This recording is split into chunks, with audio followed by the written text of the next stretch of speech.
So we had a little blip in the video there. In order to get this lid to stay down, you need to use this rubber container as kind of a weight. So I hold it down a little bit, get it started by pushing the on-off button.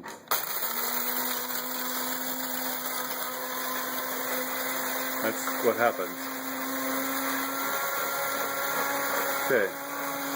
Water.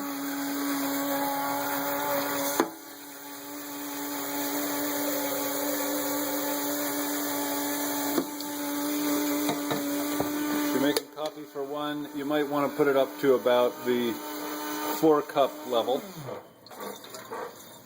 Okay, something more or less like that. You probably can't read the lines on there, but that's the way it is. Water goes in. Oops, there we go.